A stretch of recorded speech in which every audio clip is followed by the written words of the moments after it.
Welcome to my Haus Labs unboxing and first impressions. Gonna go through some of the products from my very first order, but not yet on the Stupid Love palette. That's another video, so stay tuned for that. But today I'm gonna show you what's in this fun little, really plastic smelling clutch. I opted for a create your own bundle of a Glam Attack, a lip gloss, and a lip liner. So quick snack break, and then we're into it. I'm going to swatch these products for you. The first being this Glam Attack in the shade Dynasty. It's this gorgeous kind of deep forest green, and it has flecks of gold glitter throughout. So there it is. Really like that. I was most excited for that product. And the lip gloss is in the shade Attitude. It's a nice warm rosy color. Very wearable, I think. And then finally a lip liner in the shade Rule, which I'll show you any moment now. These trios come in a number of different sets, but like I said, you can create your own where you choose all the different colors. And this is what I came up with. I think it's pretty nice. I'm going to put on the lip gloss from the get-go here, so you can see what it looks like. It has an interesting applicator, and every time I've watched someone else do a review, they're like, this applicator is so weird, but then they use it and they're like, oh, I get it. It's a different shape, but it really hugs the curve of your mouth, which is kind of cool. Okay, so I'm going to go right in on my eyes with this Glam Attack. And this is described as a liquid shimmer powder. So liquid to powder eyeshadow. And I just love the way this looks. I love the way it goes on. And it's very unusual, I have to say, in terms of the texture and the formula. I had the wrong impression that this was a cream eyeshadow. And the liquid to shimmer powder is like a big distinction. It does not go on like a cream, which usually sets. It does go very runny to then powdery. But I wanted to see how it looked just like full on the lid. And that's kind of the way the product appeared to be used in some of their promo photos. So I put it all over my lid, and then I am going to take a brush around the edges just to soften it. Now this was the moment that I realized, oh my god, did I just buy a bunch of products that I already own just because they're Lady Gaga's? So yeah, I was a bit worried that I selected a bunch of shades similar to stuff I own and wear. So first being the lip liner. This is the shade Spice from MAC, and I was a bit relieved. It is similar, obviously, but it's lighter, and Spice is more warm and orange. So, okay, no problem. And then the Glam Attack, the green shade, I was worried would be identical to this Milk Makeup eye pigment that I really like in the shade Mermaid Parade, which is a true cream eyeshadow. So swatching them next to each other, whew, again, relieved. It's a very different color. It's more of a turquoise, and it's more opaque and metallic, whereas the Glam Attack is more glittery. Whew, okay. So now I can go back to it. I've put one layer of the Glam Attack, and as you can see there, it's dried down on my eyes, and it loses a bit of its opacity. So I thought I could put another layer on top to build it up. And indeed I did, but it still doesn't set that opaque. The liquid, when it dries down to the powder, is a little bit thinner. I still like the way it looks.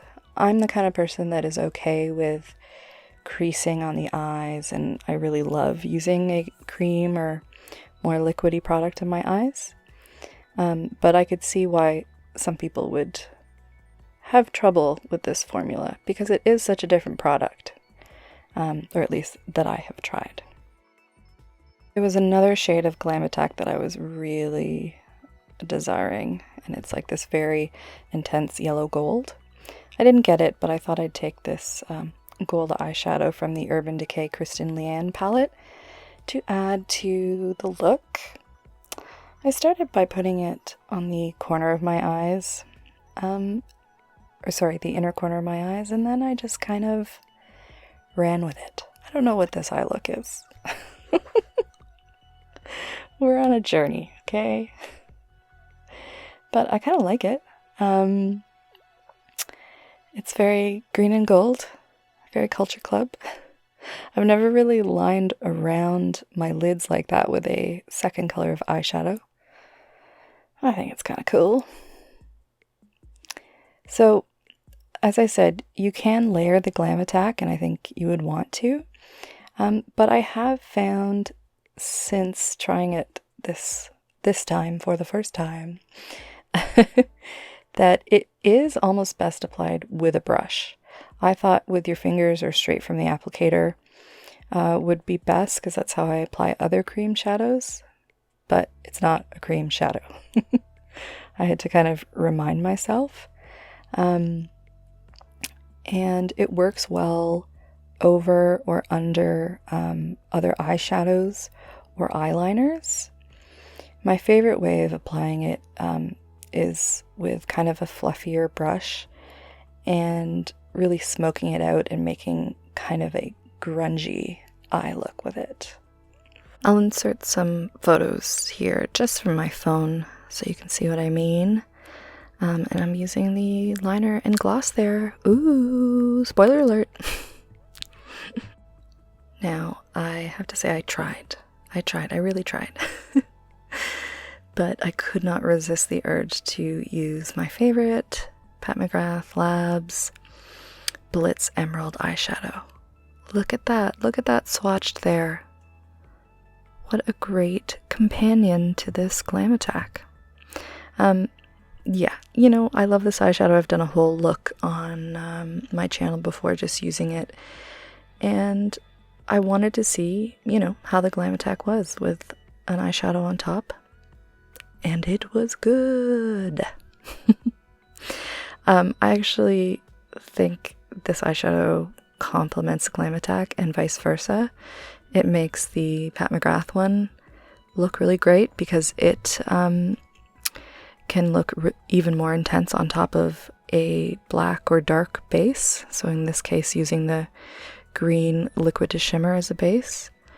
And putting this green eyeshadow on top kind of set the Glam Attack underneath, made it more opaque. I love the way it looks.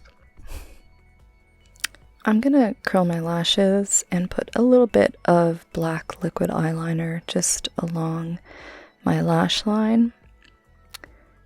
And I mean, just going back to this Glam Attack, I think in this day and age of YouTube beauty reviews and product reviews, there is this idea that a product, especially with eye products, I've found it needs to do everything all at once.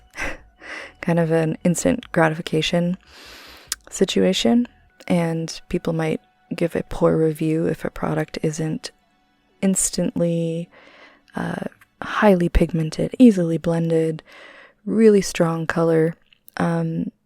But often makeup artists layer products,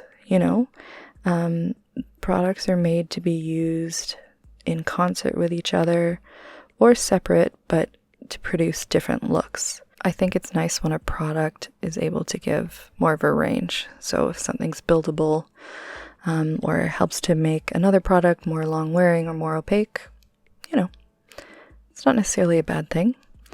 So far, is the Glam Attack perfect? Absolutely not. But it's a kind of new product to me, maybe new to the market as well. So I think it'll take some time to get used to it.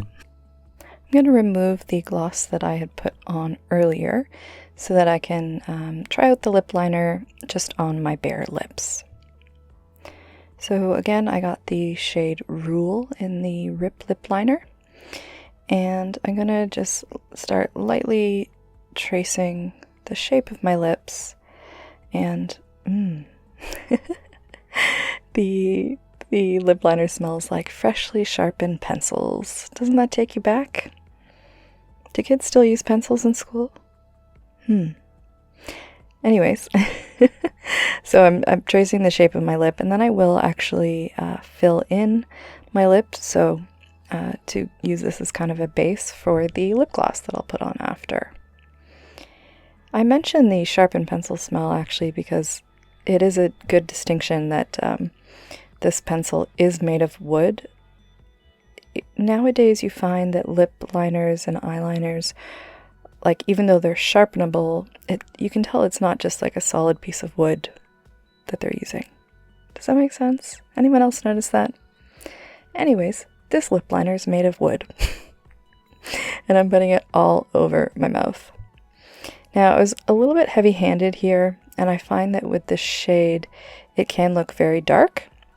But I'm just trying to even out the shape of my lip, which means overdrawing my top lip a little bit, and probably went a bit too far with that, but you'll see what I mean. I think the shade is nice. It's very 90s, and I'm going to blot it down with some tissue to see if that will soften the look a little bit.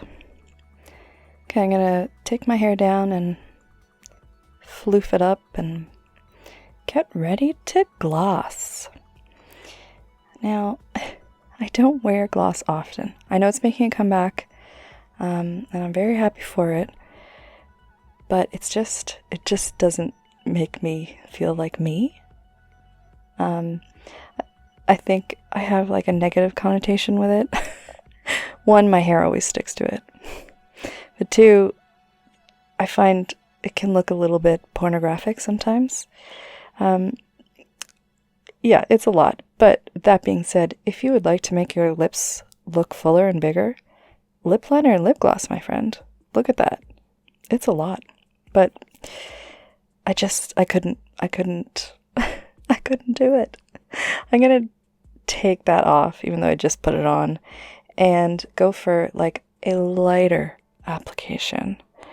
And I'm going to put the lip gloss on first, and then define my lips a little bit with the lip liner after. This is often the way that I like to apply lipstick and lip liner as well. It's up to you. Some people like to put lip liner first, then lipstick, or vice versa. So to make myself feel more myself, that's what I'm going to do. Now, despite all my hang-ups about lip gloss, this lip gloss is very comfortable.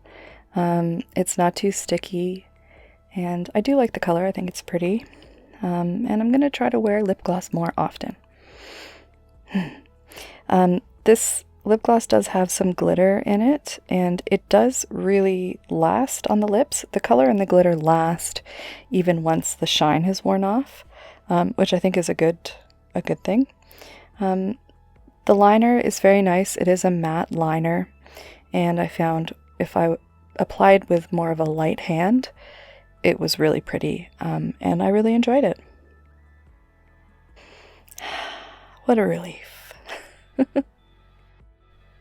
There you go. I am myself again. Okay, so as I said at the beginning, or as you might have peeped, I did also purchase the Stupid Love palette, and I'm going to create a look using that. So stay tuned to my channel if you'd like to see that. Thank you so much for watching. Yes, Gaga.